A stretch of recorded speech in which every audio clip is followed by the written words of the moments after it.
আসসালামু আলাইকুম। আশা করি সবাই ভালো আছেন।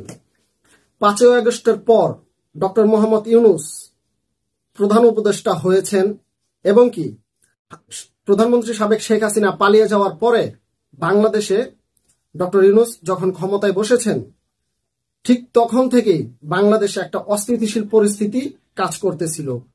কেউ মন্দির পাহারা দিয়েছে, কেউ পেগোডা পাহারা দিয়েছে, কোন কোন দল পাহারা দিয়েছে, কম বেশি সবাই পাহারা দিয়েছে। ইসলামী ছাত্র শিবির দিয়েছে, বিএনপির ছেলেরাও দিয়েছে, সবাই দিয়েছে, কারো অবদান কম নয়।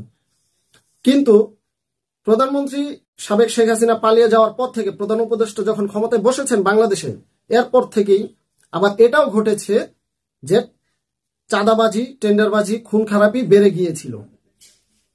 এই মুহূর্তে এসে ঠিক এখন বর্তমান বাংলাদেশ জামাত ইসলাম এবং ইসলামী ছাত্র শিবিরের ব্যাপারে সাবেক ডিআইজি নির্বাক চন্দ্র মাঝি তিনি বিশাল এক সুন্দর এক প্রশংসা তিনি করেছেন বাংলাদেশ জামাত ইসলাম এবং ইসলামী ছাত্র শিবিরের ব্যাপারে।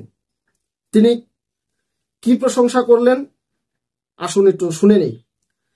যারা বাংলাদেশ জামাত ইসলামী করে বা ছাত্র শিবির করে তারা কেউ চাঁদাবাজি করে না, তারা কেউ নেশাও করে না। ফ্যাসিস্ট পতনের পরে সংখ্যালঘুরা বিভিন্নভাবে ভীত ছিলেন, কিন্তু মন্দির পাহারার জন্য সবার আগে এগিয়ে এসেছিল জামাতে ইসলামী ও ছাত্র নেতৃবৃন্দ। তাদের এই অভয় দেওয়ার জন্য আজকে আমরা বাংলাদেশে নির্ভয়ে বসবাস করতে পারতেছি। এটা কোনোভাবে অস্বীকার করার মতো নয়।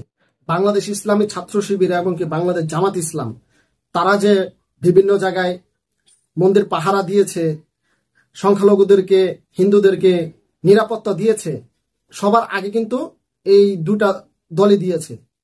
ইসলামী ছাত্র শিবির, বাংলাদেশ জামাত ইসলাম, তারা কিন্তু সবার আগে এগিয়ে এসেছিল এই ব্যাপারটাকে নিয়ে। বিএনপি পরবর্তীতে এসেছে জামাত ইসলামকে দেখে। এটা অস্বীকার করার মতো কোনো কিছুই নেই।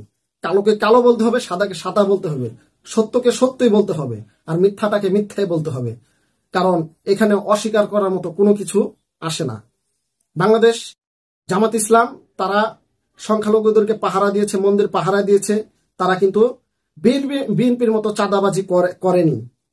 হ্যাঁ, দু একটা ঘটনা হয়তো ঘটেছে কোনো জায়গায় বাংলাদেশ জামাত ইসলামের নাম দিয়ে চাঁদাবাজি করা, কিন্তু এটা সত্যতা কতটুকু এটা নিয়ে একটা সন্দেহ থাকে। ওরকম ভাবে জোরালো ভাবে মিডিয়া কাভার করেনি এগুলো। যদি করে থাকে সেটা আমি জানি না, আপনারা জেনে থাকলে অবশ্যই জানাবেন। কিন্তু কথা হচ্ছে এটাই যে বিএনপি যেভাবে চাঁদাবাজিতে লুটে পড়ে আছে এখন বর্তমানে, এটা কিন্তু বিএনপির জন্য খুবই খারাপ হবে। চাঁদাবাজি বা নেশা ইসলামী ছাত্র শিবির বা বাংলাদেশ জামাত ইসলাম তারা কিন্তু করে না। প্রশংসা করতে হয়, প্রশংসা না করলে মানুষ কখনোই মন থেকে কোনো জিনিস আগ্রহ দিয়ে করতে চায় না। এটা প্রশংসা করা লাগে।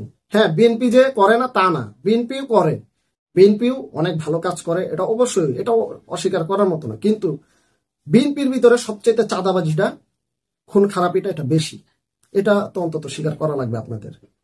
কিন্তু বাংলাদেশ জামাত ইসলামের মতো গ্রহণযোগ্য কাজ বাংলাদেশে আজ পর্যন্ত কোনো দল এতটা নির্ভয়ে বা নির্বিঘ্নে করতে পারেনি।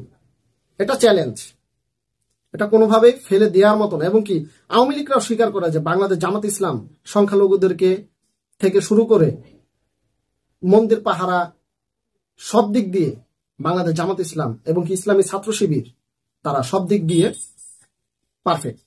তারা সব দিক দিয়ে পারফেক্ট এই কারণেই যে তারা প্রত্যেকটা কাজ আঞ্জাম দিয়েছে খুব সুন্দর করে। এটা কেউ অস্বীকার করতে পারবে না।